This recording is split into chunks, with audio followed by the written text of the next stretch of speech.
Good morning and welcome to the Family Power Show. I'm your host, Ndiba. Maybe you're asking yourself, what is this program all about? This is a program that portrays how families look like and what happens in those families. We discuss issues that affect families and the challenges that every member of the family can face at one particular time. And today in the program, we are going to discuss a very important issue, the issue of communication. How do you talk to your children? How do you talk to your spouse? Are you able to communicate effectively? And what are the repercussions of failure to communicate effectively? I have invited two guests, very important guests, who are going to look deeper into the whole issue of communication in families. Welcome. Oh, thank you so much for hosting us today. My name is Veronica Kigoma and I'm glad to be here and I hope you'll get to learn. Thank you so much. My name is Victor Njaginchwe. We are blessed to be here. Thank you for this opportunity. Thank you so much, our viewers. And today the topic is, how do we communicate? And let me start with Veronica. Thank you so much, Veronica. And today we are just exploring at how we do communication in the families. What is good communication and what is poor communication? Wow, thank you so much for asking this question. And before maybe I even answer the question, this has been the issue in most of the families, and not only families, but even when we are relating with each other. Okay. And bearing in mind that among all things that God created, He created human being. Okay. And among all the animals that are there, because even human beings are in that docket, we were not put with animals, or God did not order us to communicate with animals. But that is why He created Eve for Adam, so that there may be a relationship between human beings and another human being. Okay. So anytime we are relating, we as human beings with other beings, it's so good or so necessary to know how to communicate. Communication is the major thing. Words matters. How you communicate, the approach in which you approach someone with, that is what matters. Then, apart from the approach, Okay. there is, what are you doing? Like, you can raise a voice, then there is that word that you have spoken. There is a communication behind those words. But many people don't get it. Like, they don't get when a man raises a voice, they don't get the message. They get only a voice. And that takes me to the other question that I want to direct to Mr. Victor. Is communication more than words, or is just mere words? Because he has just spoken about something else when you raise your voice. Thank you for that. Thank you for that. Is communication merely just words? No. Because if we look at the Bible, from what Vero has said here, word, okay, in mundane terms we say word is power, but where did that originate from? Okay. Word is the ability to command situations, not just to communicate, not just to express yourself. I get. You speak to a situation. For example, if you have a situation going on in your life, what word do you know, words are like seeds, and the seeds that you plant manifest into a tree. They are not just more than, words are not just words. It's not just a form of communication, but it's a form of changing your level into a certain dimension to another level. Okay, so you're saying what you say and how you say it totally matters. It does matter. Okay, it's a known fact that us African parents have a style of communication to our children that sometimes fail to deliver the meaning of what we said. For example, you tell your child, I'm going to church, and when I come, I want to find you having bound the child. What does it tell that child? Oh, the parent expects that the child is going to interpret that to mean take care of the child so that the child does not end up getting banned. But then the way she has put it, it's like telling the child, go ahead and ban the child. That's one of the major setbacks in our communication in our African homes. Yeah. What do you think about it? Well, what I can say about that, for real, it's been an issue because I can also recall about my childhood. My guardian used to tell me something in an opposite way. And because I was a child, I wasn't getting it. I wasn't getting it right at the first place, because he'll be like, I am going, let me find you in a neighbor's house. So Okay. I will think Yes. it's an instruction that I'm not supposed to be in my place the moment he's coming back. So I will go to that neighbor's place. And that time that he'll be coming back, he'll come and beat me up. And very annoyed to find that you're not home. Yes, and that used to make me feel that I don't belong in this family, because I bet he told me this, I did so, and now it's a mistake. Okay. So this has been the way our parents, or most of the parents, are bringing our children up. But it's not the right thing, because it's good to be clear, because sometimes they communicate and they're not clear. I about what they think want. maybe they adopted a manner of communication that was not age appropriate. You're talking to children who cannot relate to what you're trying to say. So at what age do you think we should start maybe speaking in those, do I call them fables? When you're not clear, but you still want to challenge the thinking of the person. For example, if you tell a teenage girl, let me find you not here in the evening, they're going to understand that maybe you mean that I should not go anywhere. But when you say that to the child, it will be a totally different meaning. Maybe at what age should we start speaking to children in language that they can understand? Well, that's a very good question. Me, personally, I say before they leave the womb. All right? That's too early. It is not too early, because the words that you speak are seeds that you're planting over the child's life.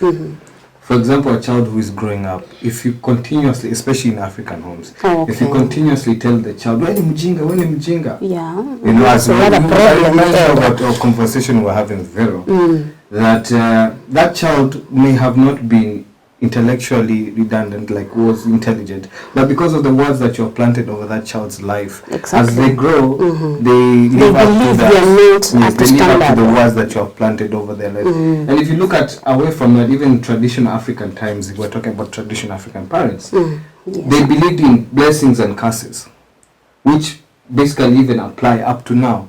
That's why we are taught to respect our elders, because the words that they put over your life can destine where you end up. Okay. Yes, that's it. Okay, and do you think we should have a total overhaul about the way we communicate as African parents? Why am I saying this? Because even in schools, teachers have a habit of putting down children. You are stupid. You cannot go anywhere with your life. Look, you cannot be able to perform like so and so. And instead of encouraging the child, they are thinking that they are challenging the child to maybe step up their hard work, but it's not happening. Yeah. So, do you think we should change the way we communicate? Yes, this is something we really need to change, because let me give this example, like a land that has never been planted something, that land is so fertile. Okay. So the very first seed that you will place in that land will matter most. Let's bear in mind, these children, just as he has said that you need to speak to your child as early as that child is in the womb. Oh, really? Yeah, that is scientifically right. Okay. Because this child, they hear. The only problem that is there is that they cannot be able to respond, but they hear. And this is what you are, as in this is the pace you are setting in your life. This is the standard. Let me cut you short. You see the same thing that happens when an infant is in your hands and you frown at the child and the baby cries, and when you smile at it, the baby responds. Can I? Yes. You see, as human beings, we are more than just physical. We are spiritual before we were even physical. Okay. You understand? Words are not just attacking the flesh, but they are seeds planted in the spirit. So even if an infant is as small as they are, you're not speaking to the infant, you're speaking to the spirit. Okay. So whichever word you speak is what will flourish out of the spirit of the individual. You understand? And that's why I even say, that's why I am a huge advocate of being careful of what our parents say to us. Like, for example, we have this, trend from African parents where they say, when a child comes, they'll be like, oh, unajua nini? When you try to express yourself, umepitia life unajua nini kukula, kuenda choo na kuwatch cartoon, you see. When we trivialize our children, we put them down, and we think we're doing the right thing. Exactly, but that's what's making, if you compare this generation and the generation back then, right now the generation before us are complaining these people don't listen. Of course we don't listen, because the words that were, planted, is what is manifesting in the physical as we speak right now. Okay. Ignorance, hard, difficulty, rebellion, because those are the seeds planted at a tender age. Allow me so sad. Allow me to add something Yes, concerning please. what you have said or the question that you had asked. Words or communication is not about words only. It's about also the facial expression or the body movement or what you will do the moment you're communicating that thing. Like, Okay. it's not a must to tell me, I need you to come. You can just look at me and I know you want me to come. So when a child at the tender age is smiling at you and you haven't talked anything to that child, it's because there is a communication you are passing. So the mistake about our parents today, they think that is the right discipline. But the right discipline does not come by raising a voice to your child or even saying it in a negative manner or using parables. Okay. You must be able to understand, my child is this. Then, this child does not believe in herself. He or she will believe in herself or himself because of what I will communicate Okay. or how I will show You're this kind child. of building that child from Yes, it within. is you who is building that child. If you teach your child that he or she can be able to handle some things, even when you go to that school, he'll not be able to fear out or say, I can't do this, because he was taught back at home, because you should be the first teacher of that child. But if you as a parent, you're showing your child that there is nothing they can do, there is nothing that can get into their mind, they are foolish beings, even in school, they will believe, actually they will not even do revision, because they believe my dad is always true.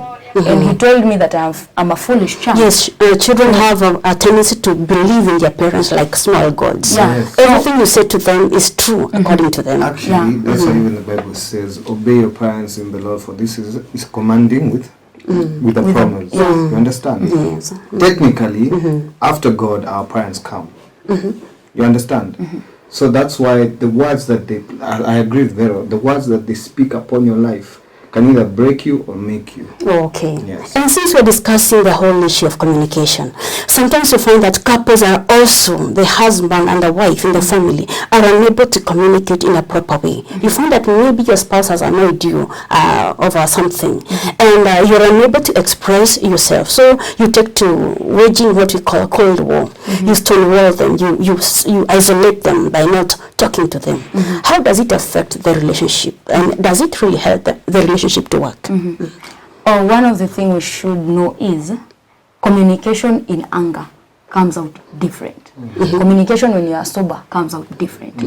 It has been an issue to many couples, and it's been proven by the research that many people have been doing about what are these problems that are coming to these young people that are newly married. One of the biggest issue is when I am angry, I want to raise a voice to prove myself right. But are we not one? We are one. So when I'm trying to say that I am right, you are wrong, then it's kind of trying to put you to the other side, and I remain in this side. Or else, that is not even the big issue. I don't want us to solve it. I'm like, we shall talk. Because I'm hungry. Okay, and on that note, we are taking a short break. Remember, this is the Family Power Show. We shall be back right after a small commercial break. Welcome back to Family Power Show. We are so excited to have two counselors who are discussing the issue of communication in families. And we just talked about how parents used to communicate and how it used to affect us. Then we spoke about how couples wage cold war on each other, and let's discuss that issue. In my thinking, when one person decides not to speak to the other, maybe they are avoiding raising their voice and saying words that are going to be hurtful to the other person, and maybe in my view that's a good thing. What do you think? All right, this is what I think. Remember, keeping away from discussing what has been the issue will not solve that issue.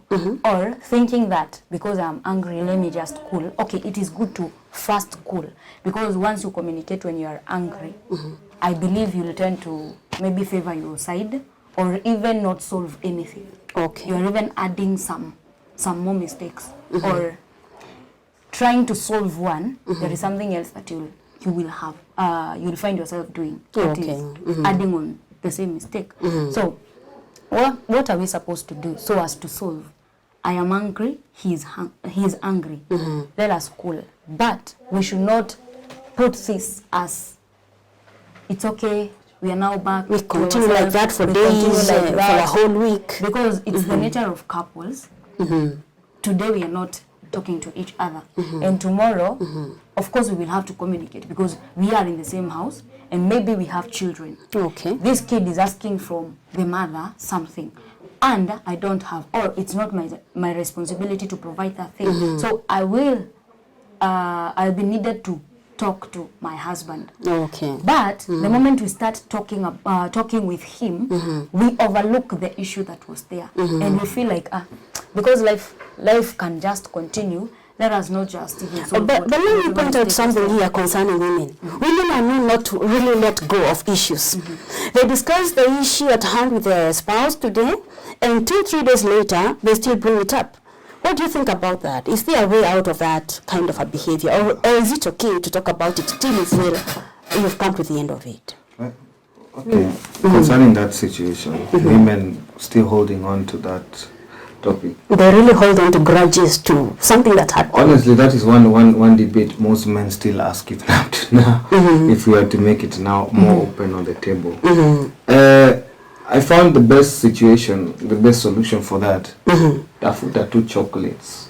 Na maua. Okay. You know, at times, this is a fact. This is a scientific fact. Still another way of communicating. We are sorry. Yes. We are rational, they're emotional. That's a fact. And rational versus emotional. Yes. Okay. And we just have to, as men, as much as we want to prove our point, it comes a point where you cannot compete when she's angry at you. You can't. You have to, Jesus once said, in order to serve, you must serve. So it means that you have to stoop below, humble yourself. If you're seeking for peace, get what is necessary. Get the chocolates, get the flowers, get the card, say you're sorry. Are the African men ready for that? That's the other question that we need to understand. Then, when she's eating and you're laughing, you bring it up. Sometimes, couples, we just, for you to become a couple, you have to know your partner. Yeah, so you have to be tactful in the way you handle that communication, that sorry part of yourself. No wonder it's advisable. Sorry for cutting you. No wonder it's advisable that you should not run your marriage as we are running our marriage, because the woman you have married is not the woman he has married, and the way this woman needs to be treated is so different from the way the other woman needs to be treated. So it is your responsibility as a man and also your responsibility as a wife to know what can I do so as to apologize to my husband, or how do I need to approach my husband in case there is this problem that needs to be solved. Now back to that question. African men, are we ready for that? Now here's a fact. Why do ladies run for white men more than black men? Because we believe they're more romantic and more accepting of us as women. They listen to us, to our stupid stories. Exactly. So, honestly, there's only one certain group of African men, 2 groups that have started evolution. The evolution of the African man is the Nigerians and the Congolese. They found that secret. Remember the Nigerians are finding their way into the hearts of Kenyan women? Yes, because they are very good sweet talkers. The way to a man's heart is through his stomach, and the way through a lady's heart is through the words. You see? Let's borrow that tip. Yes. So as African men, whether we like it or not, it's wisdom. Wisdom is greater than pride. Okay. Yes. So you have to learn the wisdom on how to handle your partner. Yeah, and sometimes this behavior becomes chronic, whereby you find that couples now reach a point whereby they have to write each other missives within the family, and they use the child to pass the note to the husband. Yeah, take this to your daddy, take this to your mommy. How does it affect the child who is watching the father and the mother behave like this, using him or her as a channel of communication? Well, as long as they're not abusive, the child won't notice.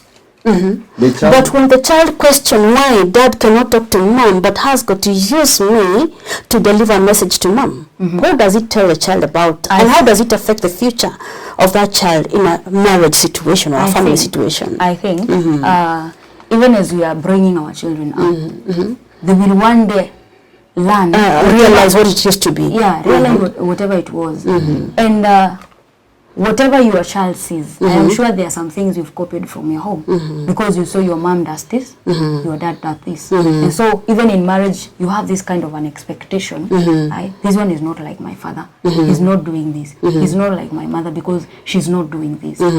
These children, the moment it gets to such a level, it's not good. Okay. It's a bad level.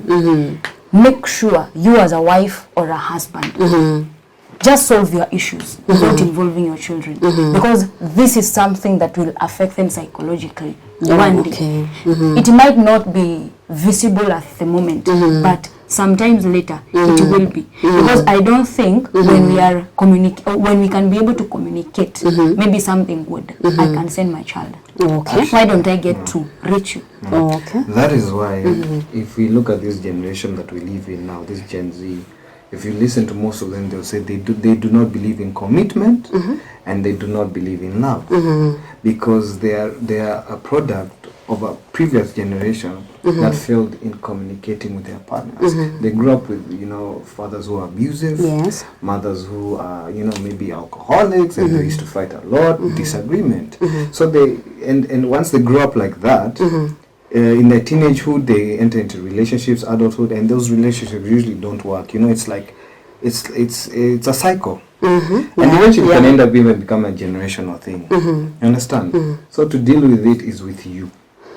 Then there are these couples, these people who totally avoid fights, and actually they use a situation to create an excuse for something else. For example, the man likes drinking and now is using the argument they had with the wife as an excuse to be out there to go and have a drink. The woman doesn't really want to partake homely duties, and because of an argument they had with a partner, she's now taking that advantage and to be out there with other women doing other things, maybe now as a way of running away from. But actually they're just using that as an excuse for other things. Yeah. What do you think about that? One thing we need to know is this. Sorry. If a problem came while we were communicating, the only way that it can be solved, it is through communication. Okay. You go take your alcohol, you kind of forget everything, but still that thing will remain in that woman's heart. Okay. Or me as a woman, I do something that will cover up that thing. There is a wound in my husband's heart. Okay. And one day, things pile up.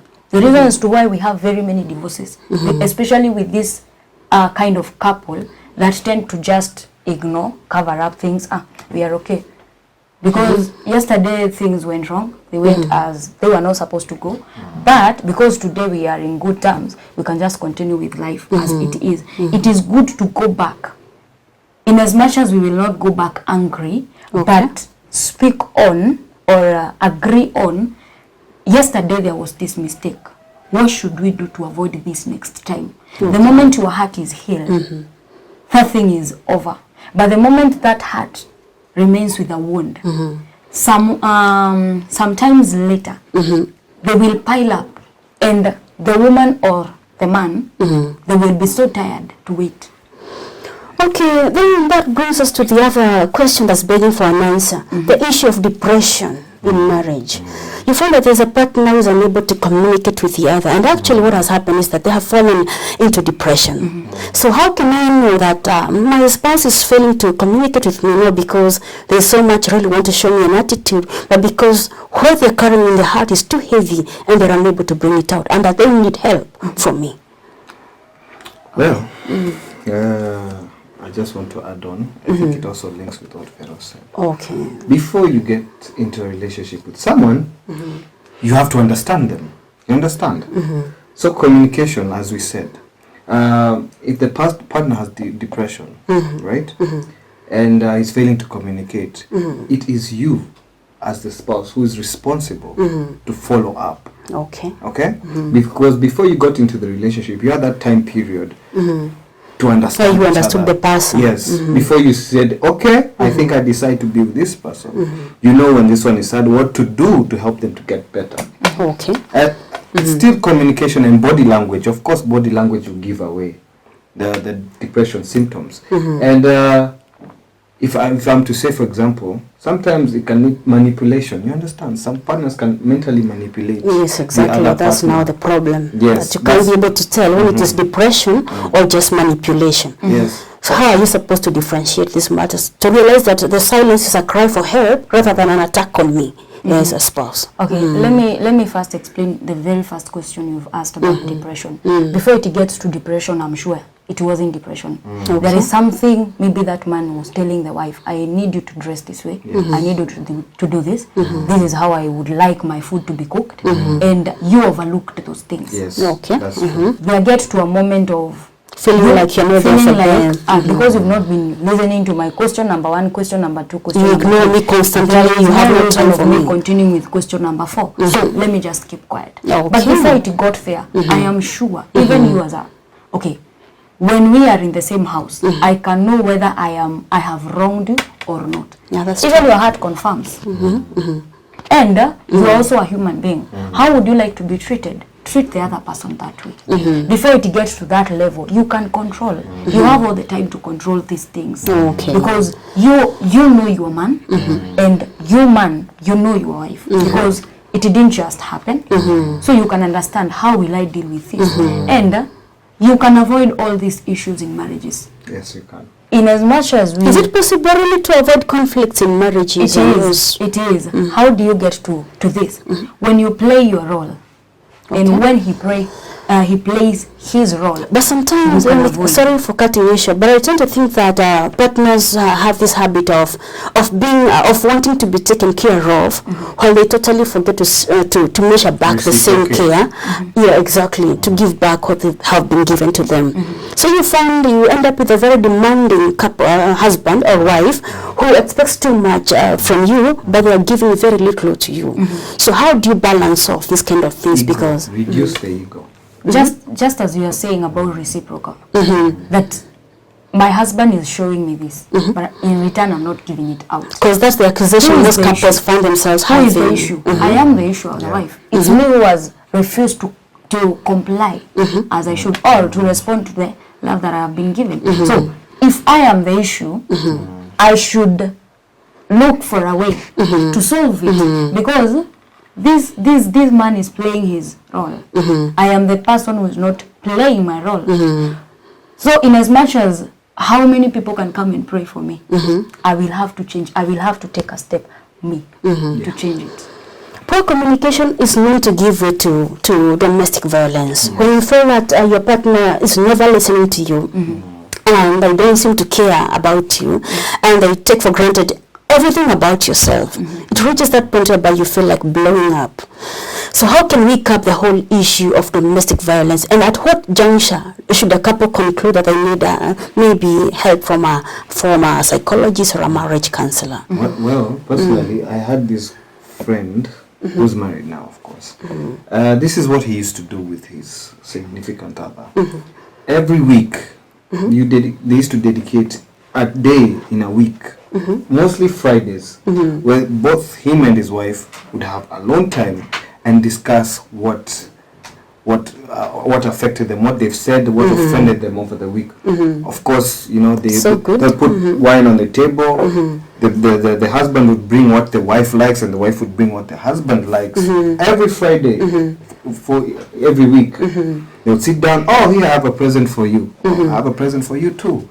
How was your week? By the way, I didn't like what you did. So I believe when you constantly do that, because of course a week, 7 days, you can't fail to go 7 days without someone. Oh, that's something coming up. Yes. Yeah, that's human nature. So as they release the pressures of each week, you see the chances of domestic violence and all those blow-ups will reduce. And I believe that was a really interesting... That was a very smart way of managing their relationship. And I want to believe that we have heard from the experts how we can manage our relationships and improve our communication in the families and in the marriages.